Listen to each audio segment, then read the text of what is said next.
We are back. You are chatting with John P. Today, I'm going to be covering 5 watches that are not Rolex that will hold their value. In watches today, many people are interested in investing in watches. I don't recommend that because I do believe that you can get much greater returns elsewhere, but if you love the hobby, you love watches, and you really want to be able to liquidate your watches later and not lose money, that is understandable in some occasions, and I'm going to cover 5 of these watches that are not Rolex. So, by the way, please do not forget to check out delraywatch.com. Right out there, we have some very cool watches, including the first watch that I'm going to start with today, which is the A Lagoon Zona 1815 Honeygold watch. I actually had it on my wrist. I love this thing. This is absolutely beautiful. This particular piece, made in 2010, comes in only 265 pieces. It's the 1815 moonphase, and it's actually dedicated to the founder of the brand. It's 37.4 millimeters in diameter, and the interesting thing about this Honeygold that makes it different than their other gold watches at A Lange Sohne is that they incorporate silicone into the metal to make it much harder. Many people shy away from precious metal watches because they do dent a lot more easily, as well as they can just attract micro scratches. And on a watch like this, or a watch brand like A Lange Sohne, the scratches could easily collect, and to repolish them with the mixture of polishing and brushing can be extremely difficult. So the fact that they incorporate that silicone into this watch, I absolutely love. The pattern on the dial, beautiful. The moon phase at the 8 o'clock, you just can't beat it. The blued hands, it's an absolute gorgeous example. And guys, the thing is, with A Lange Sohne, not all of the watches hold their value as well as some of the others. This is a bit of an outlier, but the brand in general makes some beautiful watches, and there are many other pieces by the brand that you can purchase today from the boutiques or the dealers that will hold their value very well. And it's going to be a recurring theme in this list.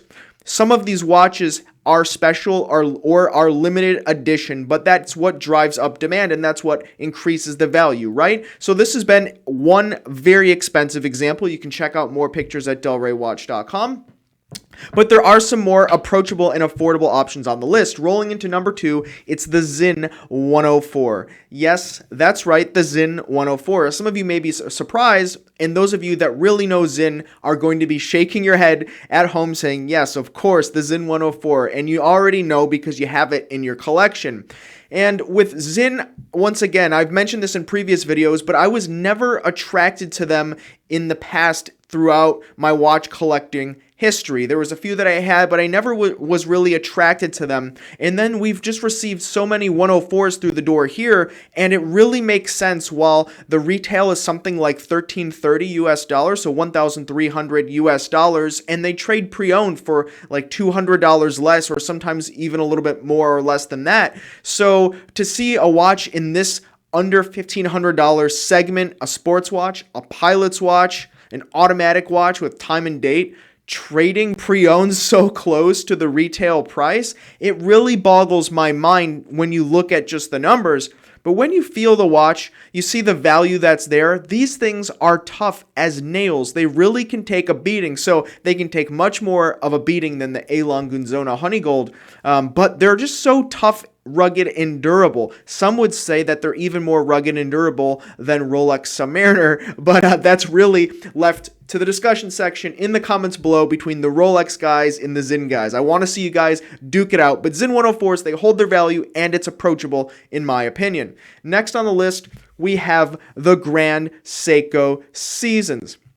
What list in watches today is complete without mentioning Grand Seiko? They are on a ball. They're going so strong, so hard with all of their watches. They just announced a brand new limited edition for their anniversary of the brand, but previously they announced, and these are still fairly new watches, the Seasons collection, and they have a watch with a unique dial that represents all of the seasons in Japan, and you have the spring and just beautiful pinks and whites, and you have the summers, and you have the winter, just this very deep white, but depending on the way that the angle looks at it, it can be just so many different things. And you have the autumn and you have the summer, and they're just such beautiful watches. And when you consider the Zaratsu finishing on these things, I like to kind of relate these watches to something like Japanese knives, but I think that's probably just because when I was growing up and stayed up past my bedtime, they would have these infomercials with these Japanese knives that were just kind of interesting. But as a child, it's like, why was I watching this? I could never purchase these things. It works with a tomato. That's why we use the Ginsu. It's a knife that no kitchen should be without. But I think maybe there's a part of that that carries over with me as an adult, and you just see the finishing on the cases of these. It's beautiful. The way that they angle these cases is up there with some of the best watches from Switzerland that cost 3-4 times as much. And so considering these watches trade pre-owned for a few $100s less than their retail, you see them trading pre-owned at 58, so $5,800 US dollars, and the retail is $6,300 US dollars. And if you negotiate a bit of a discount, and you can in smaller cities where Grand Seiko is not flying off the shelf, that's a great deal. You might even turn a little bit of profit if you wanted to sell it, but I don't think you should, because these watches, I do believe, will hold their value into the future, and the red one is limited edition as well. And as we know, as watch collectors, limited edition pieces, truly limited, often hold their value for a very long time. And I think this is going to be a pivotal point in Grand Seiko history where people look back and remember this as being the turning point from where they became a watch geek's watch to a true luxury watch brand in the United States. Let me know what you think about the Grand Seiko below. Next, we have the Royal Oak, the Audemars Piguet Royal Oak 41, and specifically the 15500 ST. Now, when someone thinks of the Royal Oak, this is really the watch they're talking about. Today, when someone says that they want a Royal Oak and they're not a watch geek, they don't know all the references, this is the one people generally want. And I will admit that the blue versions of this watch are trading at $13,000 or more above retail, retail being just north of $20,000, something like $20,400.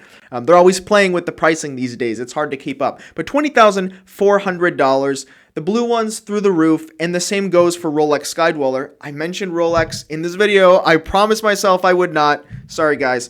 But the AP Royal Oak 41 in the other dial colors also hold very well to their retail price, and you can get them. Walk into an AP boutique and say that you want the blue dial version of this. They're not going to give it to you, probably. But the other versions, like the gray dial versions, you can get, and people try to sell them to us all the time, and they do hold pretty close to their retail price, sometimes just under, depending on how much it's been knocked up. And I'm going to get roasted for that in the comments below, but you know what I mean. And also, just over that, if it's been very well treated, maybe north $21,000, $22,000. So you can turn a little bit of profit, but this watch can be out of reach for many. That's understandable, but you can't lose. It's going to hold its value. Maybe 10 years from now, it won't, because they'll have the latest and the greatest from AP, but it'll hold its value in the short term, and that's what many people are looking for. And finally, the Omega Speedmaster. Now, not just any Omega Speedmaster, the Omega Speedmaster Tintin, specifically I'll talk about, and there's of course some other limited editions like the Snoopy and some of the Apollos that hold very well as well,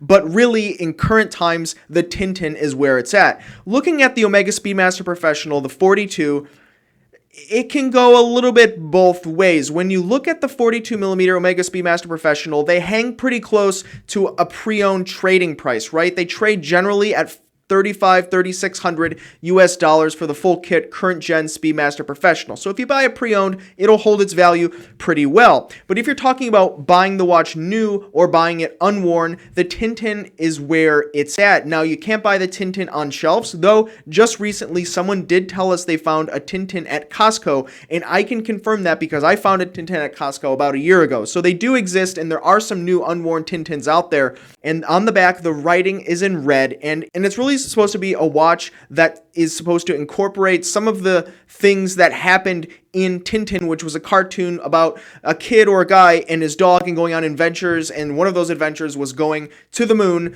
I'll admit, I didn't watch the cartoon when I was younger. I think it's a little bit before my time, but nonetheless, it seems like a very cool cartoon, and it's iconic, right? This is a cartoon that people all over the world will recognize, and that adds a lot of value to the watch. So even though they're trading a little bit higher today, I think that there's only upwards potential for this one, and you can't really lose. So if you buy it, you wear a little bit, you can sell it about what you paid for, if not even more. So you may have to hunt around because this is truly limited in production, but this one will hold value and maybe even triple, quadruple, or 10x sometime in the future, considering its association to such an iconic cartoon or world brand. So what do you guys think? Are any of these watches a little bit surprising? Are any of these watches for you, not for you? Do any of you own these watches or are speculating on any other watches? I would love to hear it in the comments below. Final disclaimer, I don't recommend investing in watches unless you have the money to blow and you do truly enjoy the passion, because sometimes you buy a watch and it doesn't grow as much as you think, or sometimes you buy a watch and you love it and then 3 weeks later it's worth double. These things happen all the time, and it's what makes watches really fun and exciting today and into the future. Thanks guys, you have been chatting with John P. Ciao.